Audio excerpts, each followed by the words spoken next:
ونستعينه ونستغفره ونؤمن به ونتوكل عليه ونعوذ بالله من شرور أنفسنا ومن سيئات أعمالنا من يهده الله فلا مضل له ومن يضلله فلا هادي له ونشهد أن لا إله إلا الله وحده لا شريك له ونشهد أن سيدنا ونبينا ومولانا محمدا عبده ورسوله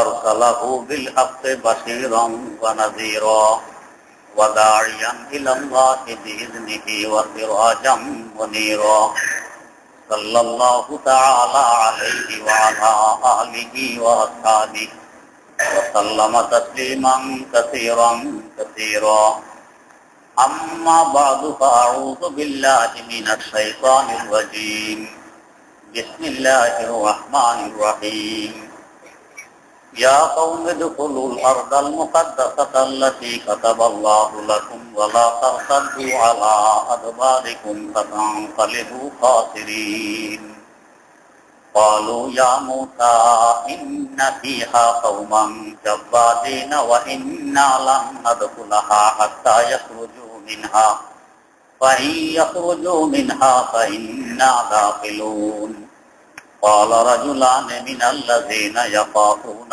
أنعم الله عليهم ادخلوا عليهم الباب فإذا دخلتموه فإنكم غالبون وعلى الله فتوكلوا إن كنتم مؤمنين قالوا يا موسى إنا لن ندخلها أبدا ما داموا فيها فاذهب أنت وربك فقاتلا إنا هاهنا قاعدون قال رب إني لا أملك إلا نفسي وأخي فافرق بيننا وبين القوم الفاسقين قال فإنها محرمة عليهم 40 سنة يتيهون في الأرض فلا تأس على القوم الفاسقين صدق الله مولانا العظيم সূরা মায়েদার 21 নম্বর আয়াত থেকে তেলাওয়াত করা হয়েছে। তেলাওয়াতকৃত আয়াতগুলো সম্পর্কে গত মজলিসেও কিছু আলোচনা হয়েছিল। আল্লাহ রাব্বুল আলামিন বনে ইসরাইল ইহুদি খ্রিস্টানের উপর কি কি নিয়ামত এবং অবদান রেখেছেন, আর এরা এই নিয়ামত এবং অবদান পেয়ে কিভাবে নাফরমানি করেছে এ সম্পর্কে আলোচনা। সৈয়দনা হযরত মূসা আলা নবিয়িনা ওয়া আলাইহিস সালাতু ওয়াস সালাম বনে ইসরাইলকে ফেরাউনের জুলুম, অত্যাচার এবং নির্যাতন থেকে নাজাত দিলেন। এরা সকলেই ফেরাউন এবং ফেরাউনের বংশীয় লোকদের গোলামি করত। জুলুম অত্যাচারের শেষ সীমায় পৌঁছেছিল ফেরাউন আর ফেরাউনের বংশীয় লোকেরা। এই জুলুম থেকে হযরত মূসা আলাইহিস সালাম বনি ইসরাইলকে বাঁচিয়ে নিয়ে আসলেন। এরপর আল্লাহ রাব্বুল আলামিনের হুকুম পেয়ে হযরত মূসা আলাইহিস সালাম এদেরকে বললেন, ইয়া কওম, ও আমার গোত্র, ও আমার সম্প্রদায়, তোমরা পবিত্রতম দেশে প্রবেশ করো। উদখুলু আল আরদাল মুকাদ্দাসা, পবিত্রতম দেশে প্রবেশ করো।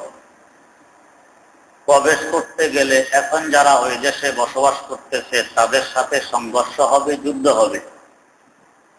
যুদ্ধে হলো ভয়ের কোনো কারণ নেই, কারণ আল্লাহি কাতাবাল্লাহু লাকুম, এই দেশ আল্লাহ পাক তোমাদের জন্য লিখিতভাবে দিয়ে দিয়েছেন, এই দেশ তোমাদের।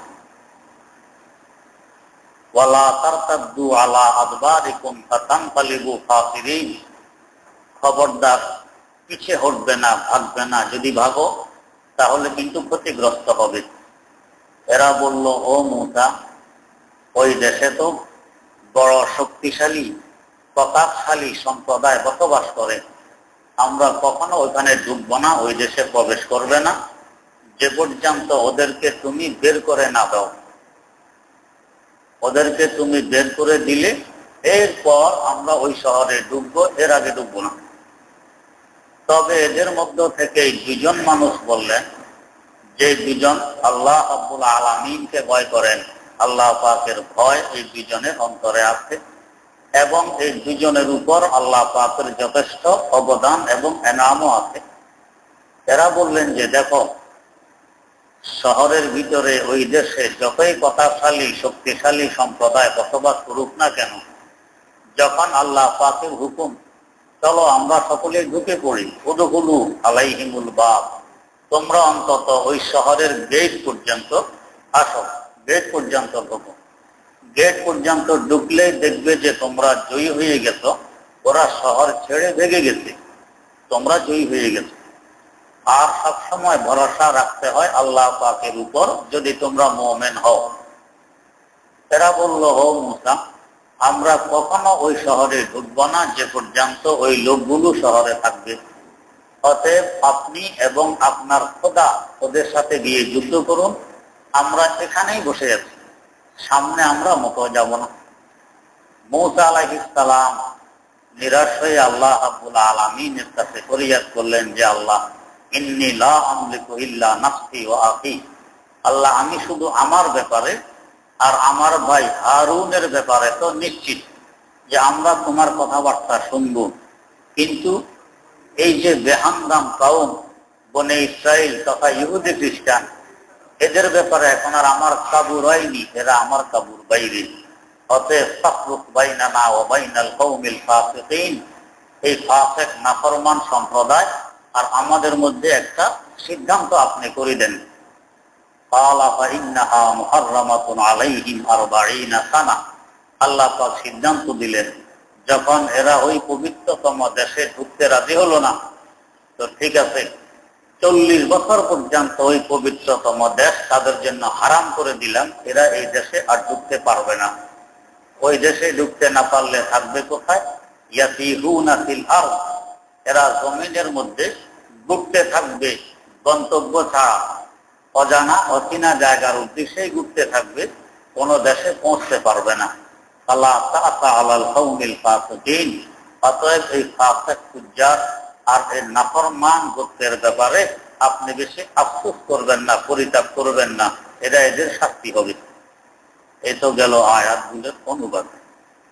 এর পিছনে ঘটনা হইল, বনে ইসরাইল বসবাস করত মিশরে, ক্ষমতা ছিল ফেরাউনের। ফেরাউনের গোত্র আর বনে ইসরাইলের গোত্র এক ছিল না, দুই গোত্র ছিল। ফেরাউনের কাছে ক্ষমতা আছে, সম্পদ আছে, শক্তি আছে, সে এই বনে ইসরাইল তথা ইহুদি খ্রিস্টানদেরকে গোলাম বানায় রাখছে, এদের দ্বারা নিকৃষ্টতম কাজকর্ম করাইতো, এদের উপরে জুলুম অত্যাচার করত। সাইয়্যিদানা হযরত মূসা আলা নবিয়িনা ওয়া আলাইহিস সালাতু ওয়াস সালামের মাধ্যমে আল্লাহ পাক এদেরকে ফেরাউনের জুলুম থেকে বাঁচাইলেন, নাজাত দিলেন। এরা মিশর থেকে বেরিয়ে আসছে, নীল দরিয়া পাড়ে দিয়ে যে ময়দানে আসছে, এই এলাকাকে বলা হয় ময়দানে তিস, চায়না উপত্যকা। এই ময়দানের আয়তন কোন কোন রাওয়ায়াত অনুযায়ী মাত্র 600 বর্গ মাইল, একদিকে 18 মাইল আর একদিকে 30 মাইল দৈর্ঘ্য প্রস্থ, 30 মাইল দৈর্ঘ্য, 18 মাইল প্রস্থ। আরেক রাওয়ায়াত অনুযায়ী 27 মাইল প্রস্থ, 90 মাইল দৈর্ঘ্য। তো 27 আর 90 প্রায় 2700, মনে করেন 2700 বর্গ মাইল, আর আগের রাওয়ায়াত মোতাবেক 600 বর্গ মাইল। এই ময়দানের মধ্যে এরা এসে উপস্থিত হইল। তো খালি ময়দানের মধ্যে কি মানুষ বসবাস করতে পারে? আরো মরু এলাকা। আল্লাহ পাক দয়া মায়া করে হুকুম দিলেন যে ময়দানের ওই পাশে আরদে মুকাদ্দাস। আরদে মুকাদ্দাস কাকে বলা হয়? বিভিন্ন তাফসীরের বিভিন্ন এলাকা সম্পর্কে রাওয়ায়াত আছে। কোন রাওয়ায়াত মোতাবেক আরদে মুকাদ্দাস মানে বাইতুল মুকাদ্দাস যে এলাকায়, ওই এলাকায়।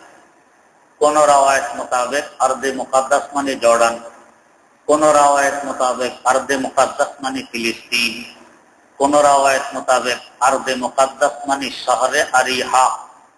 কোন রাওয়ায়াত মোতাবেক আরদে মুকাদ্দাস মানে মুলকে শাম।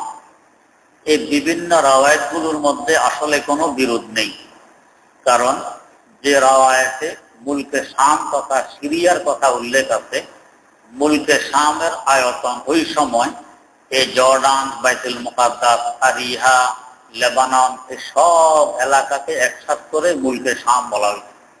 তো কেউ এক এক এলাকার কথা বলছে, আর কেউ পুরো এলাকাকে একসাথ করে মুলকে শাম বলছে। তো এই শহরগুলোর মধ্যে আরিহা শহর ছিল সবচেয়ে বড় উল্লেখযোগ্য শহর। এখনো এই শহরটি ওইখানে আছে। পৃথিবীর কাদিম তরিন পুরাতনতম একটি শহর। যে এই শহরে ওই যুগে 100টি ফাটক ছিল, 100 ভাগে বিভক্ত ছিল শহর। প্রতি ভাগের মধ্যে 100টি করে বাগান ছিল। আন্দাজা করুন শহরটি কত বড়। তো এই শহরে বসবাস করত তখন কওমে আমালেকা। আমালেকা কওমে আদের একটা শাখার নাম। কওমে আদ সম্পর্কে কোরআনে কারিমে আছে, এই সম্প্রদায়ের মানুষগুলো হইতে অনেক বড় হইকলের, খুব লম্বা চোড়া, দেখতে অন্যেরা ভয় পাইত। এদের উপর যখন আল্লাহ পাকের গজব নাযিল হয়েছিল, তখন এরা তাবুক যাওয়ার পথে ওদের এলাকা পড়ে যেখানে এরা গজবে পতিত হয়েছিল। কোরআনে কারিমের ভাষায় এদের লাশ পড়েছিল যে ময়দানে, দূর থেকে তাকাইলে মনে হইত যেন বড় বড় খেজুর গাছ পড়ে আছে। খেজুর গাছের গোড়া কেটে দিলে যেভাবে পড়ে থাকে, মানুষগুলোকে এরকম মনে হইত, মানে খেজুর গাছের মতো এত লম্বা, এত মোটা। তো ওই কওমের, ওই সম্প্রদায়ের একটা শাখা কওমে আমালেকা। আর এদের মধ্যে ছিল অনুক, হুজ, অনুক ইবনে হুজ। আপনারা নাম শুনছেন অনেকে, হুজের কথা। অনেক লম্বা চোড়া ছিল। এগুলো অধিকাংশ ইসরায়েলি রাওয়ায়াত। কতটুকু সত্য অসত্য সঠিকভাবে বলা মুশকিল, সম্ভব নয়। যাই হোক, এই বড় হাইকল, বড় শক্তিশালী, প্রতাপশালী কওম, কওমে আমালেকা এই শহরে বসবাস করত। আল্লাহ পাক বনী ইসরাইলকে হুকুম দিলেন, তোমরা এই শহরে যাও, এই শহর আমি তোমাদের জন্য বরাদ্দ দিয়ে দিয়েছি, গেলেই তোমরা কামিয়াব হয়ে যাবে। আর এখন এই শহর যাদের কবজায় আছে, শহরে আরিহা, কওমে আমালেকা, এরা পরাজিত হয়ে যাবে, এরা নাফরমান, এরা শহর ছেড়ে পালাইতে বাধ্য হবে। ওইখানে গেলে সুখে শান্তিতে বসবাস করতে পারবে। এবং এই জায়গাকে আরদে মুকাদ্দাসা বলা হয়েছে, কারণ হাদিস শরীফে আছে, সাইয়্যিদানা হযরত ইব্রাহিম আলা নবিয়িনা ওয়া আলাইহিস সালাতু ওয়াস সালাম একবার লেবাননের পাহাড় উপরে উঠার পর আল্লাহ পাক বললেন, ও আমার খলিল, আপনি চতুর্দিকে তাকান, যতটুকু পর্যন্ত আপনার নজর যাবে ততটুকু এলাকাকে আমি পবিত্রতম এলাকা বানিয়ে দিব। অতঃপর খলিলে খোদা সাইয়্যিদিনা হযরত ইব্রাহিম আলা নবিয়িনা ওয়া আলাইহিস সালাতু ওয়াস সালাম লেবাননের পাহাড়ে উঠে চতুর্দিকে তাকাইলেন। ওই যুগের মানুষের দৃষ্টিশক্তি ছিল অনেক বেশি। তো অনেক দূর দূর এলাকা পর্যন্ত তিনি দেখছেন। পুরো এলাকাকে আল্লাহ পাক আরদে মুকাদ্দাস, পবিত্রতম জমিন বানাইছেন। কারণ একজন জলিলুল কদর পয়গম্বর, আমাদের রুহানি পিতা, বরকতের নজর করছে, দৃষ্টি করছে। তাই এই জমিন থেকে আল্লাহ পাক হাজার হাজার পয়গম্বর সৃষ্টি করছেন। এই জমিনে হাজার হাজার পয়গম্বর আসছেন। ওই পয়গম্বরদের পদধূলির বরকতে পুরা জমিন হয়ে গেছে মুকাদ্দাস এবং পবিত্রতম জমিন। তো যাই হোক, এখন মূসা আলাইহিস সালাম নিজের সাথীদেরকে নিয়ে ওই শহরের দিকে রওনা করতেন। তবে যেহেতু এই শহরে কওমে আমালেকা বসবাস করে, ঢুকতে হলে কিছু না কিছু সংঘর্ষ হবে, যুদ্ধ হবে। তো যুদ্ধের কিছু কৌশল আছে। ওই কৌশল হিসাবে মূসা আলাইহিস সালাম বনী ইসরাইলের 12 জন বাছা বাছা সর্দার কিসিমের জ্ঞানী উল্লেখযোগ্য 12 জন সর্দারকে আগে পাঠাইছেন ওই এলাকায়, তোমরা গিয়ে একটু জরিপ করে আসো, এদের অবস্থা কি, কোন দিক দিয়ে ঢুকলে, কিভাবে যুদ্ধ করলে আমরা কামিয়াব হতে পারবো, জরিপ করার জন্য পাঠাইছেন। তো এরা গেছে ওই শহরে। শহরের বাহিরেই এ হুজ ইবনে উনুকের সাথে সাক্ষাৎ ঘটে। হুজ ইবনে উনুক একাই এই 12 জনকে বন্দী করে একেবারে মুঠের ভিতরে করে নিয়ে গেছে তাদের বাদশার সামনে। নিয়ে বলছে, দেখুন, এরা নাকি আমাদের সাথে যুদ্ধ করবে, এরা জরিপ করতে আসছে আমাদের দেশ।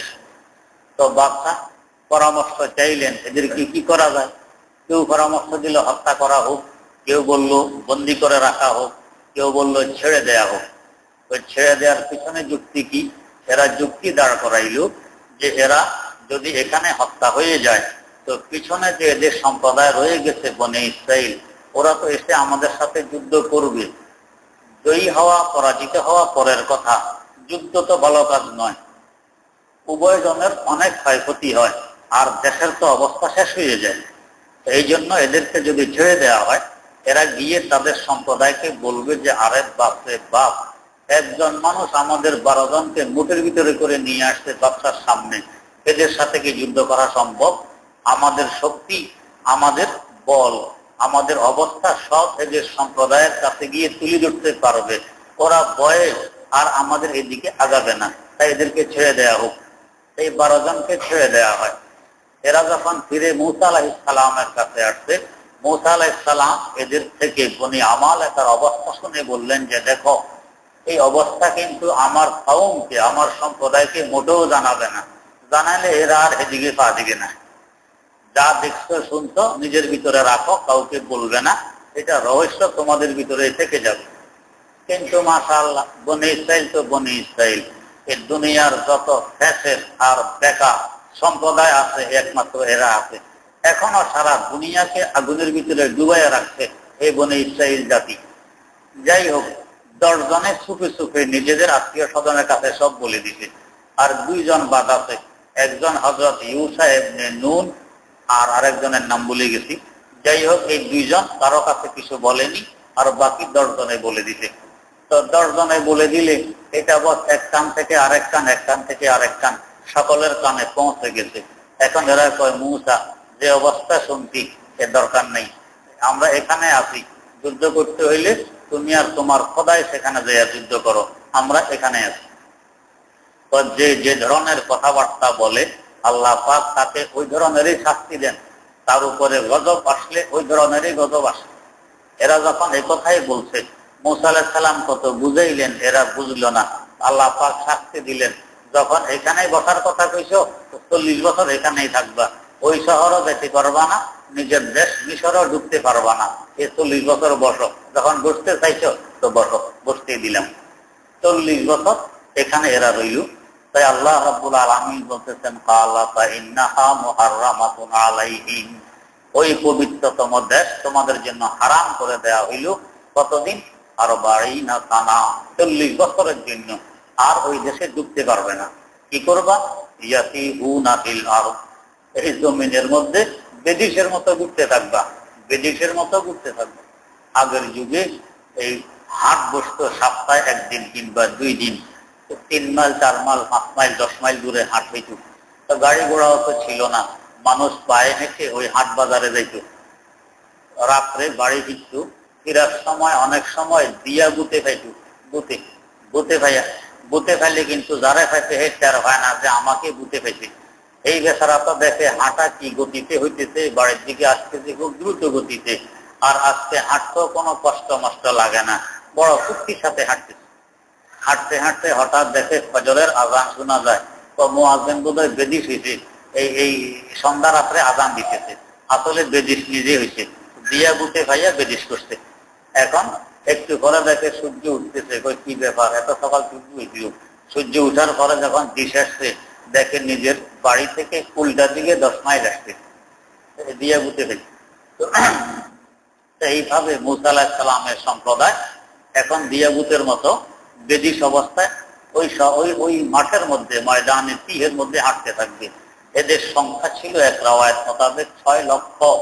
এই 6 লক্ষ মানুষ একদিকে 9 মাইল, আরেক দিকে 27 মাইল, এই ছোট্ট একটা জায়গায় 6 লক্ষ মানুষ।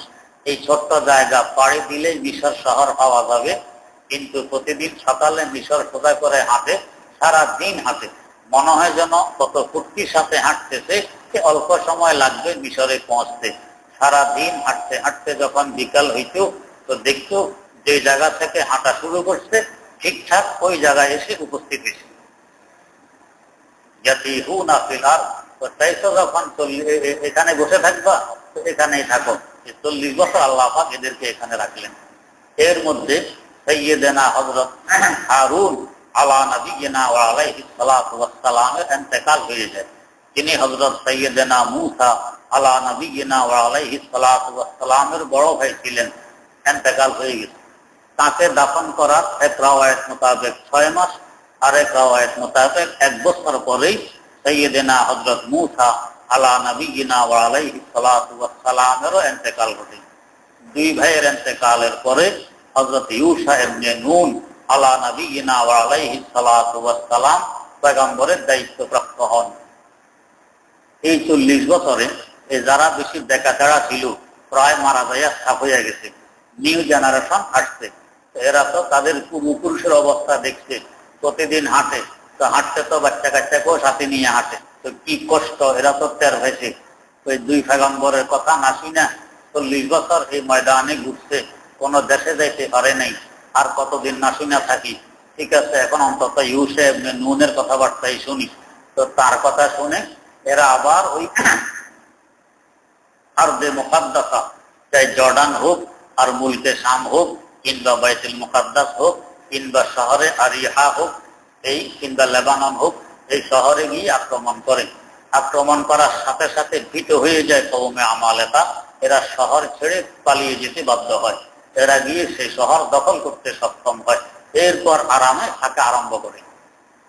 এত নিয়ামত, 1 নম্বর ফেরাউনের জুলুম থেকে আল্লাহ পাক এদেরকে বাঁচাইলেন, 2 নম্বর নীল দরিয়ার পানিতে ডুবা থেকে বাঁচাইলেন, 3 নম্বর তাদের সামনে তাদের পরম শত্রু ফেরাউন এবং তার বংশকে নীল দরিয়ায় ডুবাইয়া শেষ করলেন, ধ্বংস করলেন। এত নিয়ামত পাওয়ার পরও পয়গম্বরের কথা শুনতে রাজি নেই। এরপরও আরো নিয়ামত, কি নিয়ামত? এই যে 40 বছর পর্যন্ত ময়দানে চায়না উপত্যকার মধ্যে ঘুরতে ছিল, এত বড় নাফরমানি করার পরেও যে ও মুসা তুমি আর তোমার খোদাই গিয়ে যুদ্ধ করো, আমরা এখানেই আছি, এত বড় মারাত্মকতম কথা পয়গম্বরের সাথে বলার পরেও, যেহেতু 2 জন পয়গম্বর আর ওই 2 জন সর্দার হযরতে ইউসা ইবনে নুন আর সাথে আরেকজন, এই 4 জন মানুষ তো ছিলেন ভালো। এই ভালো মানুষের বরকতে আল্লাহ পাক এদেরকে ময়দানে রোদ্রে কষ্ট দেন নেই। এরা হাঁটতো, এদের উপরে মেঘ চলতে থাকতো, এরা যেদিকে হাঁটে মেঘও এদিকে যায়। বাতাস কোন দিকে যায় না যায় ওইটা দেখার বিষয় নয়, বনে ইসরাইল যেদিকে যায় মেঘ এদিকে যায়। আল্লাহ পাকের কত বড় নিদর্শন, কত বড় দয়া, কত বড় নিয়ামত, রোদ্রে কষ্ট দেন নেই। 2 নম্বর, এখলে ময়দানে খাবি কি, খাওয়ার জন্য মান্না সালুয়া নাজিল করছেন। এত বড় নাফরমানির ভিতরে দিয়েও ওই 4 জন পছন্দনীয় বান্দার বরকতে আল্লাহ পাক মান্না সালুয়া নাজিল করছেন। 2-4 দিন পরে কয় এগুলি তো খাবো না, তো কি খাইবা? ডাল খাবো, পেঁয়াজ খাবো, তরি তরকারি, এগুলো খাবেন। মস্তে খানা আসতেছে, এগুলো খাবেন। এরপরে রাতের বেলায় অন্ধকার, তখনকার যুগে বাতিবুতির এই ময়দানের মধ্যে ব্যবস্থা কোথা থেকে করবে? মুসা আলাইহিস সালাম দোয়া করতেন, আল্লাহ পাক এই ময়দানের মধ্যে আলোর মিনারা দাঁড় করাইয়া দিতেন। সেই মিনারা থেকে চতুর্দিকে আলো ছড়িয়ে পড়ত, এরা নিজেদের কাজকর্ম ওই আলোতে করতে পারত। এই সমস্ত নিয়ামত আল্লাহ পাক এদেরকে এখানেও দান করতেন। পানির দরকার ছিল, এই মরুভূমিতে পানি পাবে কই? আল্লাহ পাক একটি পাথর দান করতেন মূসা আলাইহিস সালামকে। এরা যেদিকে যাইত, মূসা আলাইহিস সালামের সাথে সাথে পাথরও সেদিকে যাইত। যখন পানির দরকার হইত, মূসা আলাইহিস সালাম লাঠি দিয়ে পাথরে বাড়ি মারতেন, একসাথে 12টি নহর পাথর থেকে জারি হয়ে যেত। কারণ এরা এই 6 লক্ষ মানুষ 12 গোত্রে বিভক্ত ছিল, এক এক গোত্র যাতে এক এক নহর থেকে পানি পান করতে পারে। কারণ যদি নহর একটা জারি হইত, এরা তো মারামারির অভ্যাস, তো ওইখানে মারামারি করতো নিজেরা নিজেরা। আল্লাহ পাক ভিন্ন ভিন্ন নহর জারি করতেন। এত নিয়ামত পাওয়ার পরেও পয়গম্বরের নাফরমানি আর নাফরমানি। তো আল্লাহ রাব্বুল আলামিন এগুলো এদেরকে স্মরণ করাই দিয়ে এখনকার বনি ইসরাইল যারা সতর্ক করতে চান, তোমাদের পূর্বপুরুষদের এই দশা ঘটছে, এখনো সময় আছে, আমার শেষ নবী মুহাম্মদ মুস্তাফা সাল্লাল্লাহু আলাইহি ওয়াসাল্লামের আদর্শে আদর্শবান হও, তার দ্বীনকে মেনে নাও, শান্তিতে থাকতে পারবে। না হয় শান্তি তোমাদের থেকে বিদায় নিবে। যেহেতু আগে তো এক নবীর পরে আরেক নবী আসতো, ওই নবীরে মানলে শান্তি পেয়েছে, এই নবীর পরে কিন্তু আর নবী আসবে না। এই অশান্তি কিয়ামত পর্যন্ত চলতে থাকবে। আজ আমরা 1500 বছর থেকে দেখতেছি কিয়ামত পর্যন্ত চলবে। বনি ইসরাইল মোটো শান্তিতে নেই। যদিও এরা আমাদের ফিলিস্তিনদের বাসিন্দাদেরকে কষ্ট দিতেছে, এর থেকে বেশি আতঙ্কে এরা আছে। মনের ভিতরের আতঙ্ক, মারাত্মকতম কষ্ট, এই কষ্ট এরা ভুগতেছে এবং বেইজ্জতির পোশাক তাদের গায়ে সবসময় আছে। আজ আমেরিকা যদি একটু সাহায্য সরাই নিয়ে যায়, এই বনে ইসরাইল মাথা গোজার জায়গা কোথাও পাবে না। এমনকি এক সময়তে এমন আসবে, এরা ভয়ে গাছের পিছনে আশ্রয় নিবে, গাছ কথা বলা আরম্ভ করবে যে ও মুসলমান এদিকে আসো, আমার পিছনে ইহুদি একজন চালাইয়া, তাকে শেষ করে দাও। এমনকি পাথরের পিছনেও যদি আশ্রয় গ্রহণ করে, পাথরের জবান খুলবে, ডাক দিবে ও মুসলমান এদিকে আসো, আমার পিছনে ইহুদি একজন চালাইয়া আছে, তাকে শেষ করে দাও। এইভাবে বেইজ্জতির সাথে এরা দুনিয়া থেকে নিপাত হয়ে যাবে, শেষ হয়ে যাবে। আল্লাহ রাব্বুল আলামিন এই কথাগুলো স্মরণ করাইয়ে এদেরকে হেদায়েতের দিকে আসার চেষ্টা করতেছেন। তার পাশাপাশি আমাদেরকেও সতর্ক করতেছেন যে বনে ইসরায়েলের এই অবস্থা ঘটছে, তোমরাও যদি আমার পয়গম্বরের আদর্শ না মানো, উল্টা পাল্টা চলো, তো তোমাদেরও যে ব্যতিক্রম হবে তা নয়, তোমাদেরও এমন অবস্থা, এমন দশা ঘটতে পারে। আল্লাহ রাব্বুল আলামিন আমাদেরকে সহি বুঝে আমল করার তৌফিক দান করুন। একটু জরুরি কথা, আজকে জুমার সময় যারা ছিলেন শুনতেন যে আমাদের মসজিদের কিছু মেরামতার রঙের কাজ চলছে, বাইরের কাজ প্রায় হয়ে গেছে, এখন ভিতরের কাজ শুরু হবে। 2 লক্ষ টাকার মতো এখানে লাগবে, খরচ হবে। এই বরকতময় কাজ, এই মহৎ কাজের মধ্যে যারা যারা শরীক হইতে চান, জুমার সময় বলছিলাম, এখনো বলি, অল্প কয়েক মিনিটের মধ্যে একটু যদি